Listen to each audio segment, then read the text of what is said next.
Hey yo, what is up FPG fam? Further here and welcome back to another Aether Gazer video. This is breaking news. The Aether Gazer JP Twitter page went ahead and absolutely cooked on their last two posts.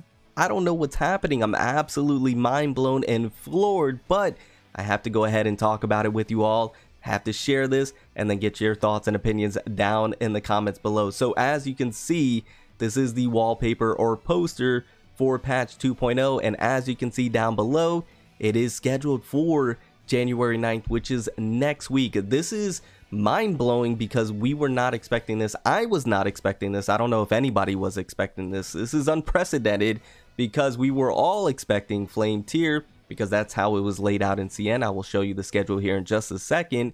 So we were expecting Flame Tier and then patch 2.0. They decided on global to just skip that in its entirety and go right into 2.0, which for me, in my opinion, is a good thing to a degree. We're going to talk about that. There's a lot to talk about, right? There's a lot to dive into. Let's go ahead and jump straight in. I do hope you enjoyed today's video. So this post specifically states that only those who transcend themselves can find the truth and lies. New event, Song of the Lost Cloud, starting from Tuesday, January 9th, which is spot on. Main story chapter 13th and challenge content are scheduled to be held. Once again, this is massive and incredible. We have Ling Wang, we have the boy Meng, my Sasuke, Ying Zhao up there, Lu Liang, Jinwoo in the background. There's a lot that's happening here. Once again, my mind is kind of racing at the moment, so I do appreciate you bearing with me on this one. So moving on, this is the second post that they went ahead and provided. Like I said, they absolutely cooked when this one. President of Aether Gazer command received from Odin. The new mission location was Shuhan, where the entire region was floating in the air. From January 9th, Tuesday, the 13th chapter of the main story, Song of the Lost Clouds, will be released. Once again, doubling down and confirming January 9th of 2024. Now, I've been on the Global Aether Gazer Twitter page. I've been refreshing this fervently to see if they have been in lockstep with the JP side. Unfortunately, they have not. Now, usually around 11 p.m. EST, my time is when they would drop the new information on Global. They have not. Maybe this drops tomorrow because JP and Global are in sync. They drop things at the same time. Just, you know, Global might do it later, but unfortunately, Global has not. So this right now currently is just on the JP Twitter page. So you have to keep that in mind. But nonetheless, this is incredible. Now let's go ahead and talk about what's going to happen with Flame Tier and 1.7. Right now we're with Thor, and then it appears that they're skipping the rerun banners for Osiris and Hades. Instead, they brought the custom scan. I think they thought, let's just give them custom scans. They can choose their own rerun, which I think was a smart move. They could choose their own rerun. We don't have to do rerun banners and expedite that process, right? Like trimming the fat. Now, what's going to happen with Flame Tier and all of patch 1.7, because you have to keep in mind it is an entire patch, albeit I believe it's filler content with a side story, but we do still have a mainstay modifier in Flame Tier who people have been anticipating, and then the new Sigil Warstopper's Blessing. What's going to happen with that and the side story, right, and the events that go on in that point. Now, there are a few different ways that they go about this. The one that I'm thinking might be the most plausible is that 2.0 is just going to be one massive patch. If you remember, Flame Tier is supposed to be a standard banner modifier, so they can bring him in the standard banner as well as have his limited drop rate banner. Then they have Ling Wang as limited drop rate, and Jinwoo you get for free from the event. So that way you can choose if you want to go for Flame Tier, or if you want to pull some more copies of Jinwoo, or if you want to get Flame Tier and then Ling Wang through the limited.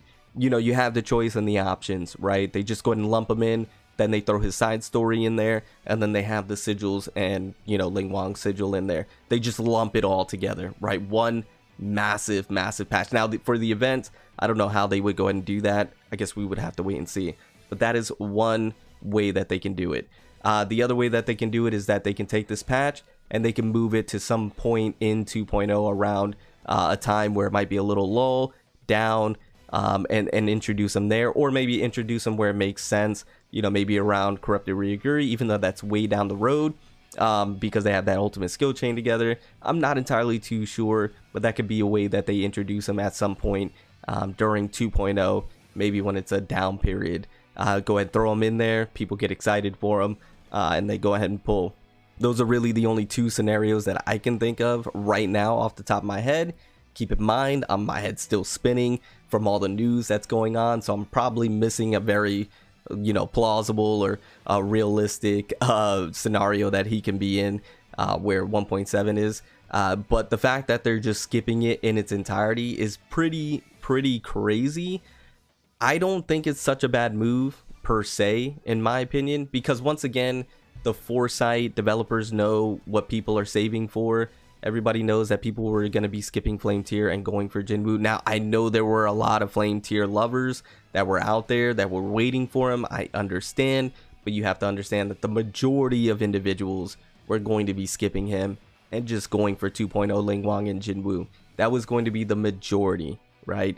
And so they probably understood that, and then instead of having a full patch for him with a side story, they just go ahead and lump him in with 2.0 with the main story. Just continue the main story and get to 2.0 where people want to be already, and then just have them in there for you to go and pull on the standard banner, or you could choose to pull him on the limited banner, or you could choose to pull Ling Wang on the limited banner, giving you freedom of choice, right, on what you want to do. Albeit I know that's a lot of pulling and that's a lot of premium currency, but you have to understand that once again, they're a business, and I think this is overall a net positive for the community because we're jumping off 2024 in a massive way, getting right into 2.0, and then being able to just continue from there. I think it's a good move. I personally like it, but we just have to see how it's going to play out and how they're going to go about it, and maybe they'll explain in a future post. I'm double checking the JP side really quickly to see if they posted anything brand new. They have not. So this is the news that I want to go ahead and share with you all. Let me know once again your thoughts and opinions down in the comments below. Let me know if you like this move that they're making. If you're not a fan of this move, let me know the reasons why. I'm interested in seeing what you guys have to say, and I'll see you all in the next one. This is, once again, I'm absolutely floored. I was not expecting this by any means, but I am excited at the same time. Very excited. This is huge. This is massive for Aethergazer, and this really truly shows that anything's possible on global. Anyways, if there's any brand news that pop up, I'll go ahead and update you with a brand new video. But I'm gonna get on out of here. Remember to stand out, be different, have fun, go further beyond in everything that you do. My name is Cody. You call me further. I'll see you all next one. Bye, guys.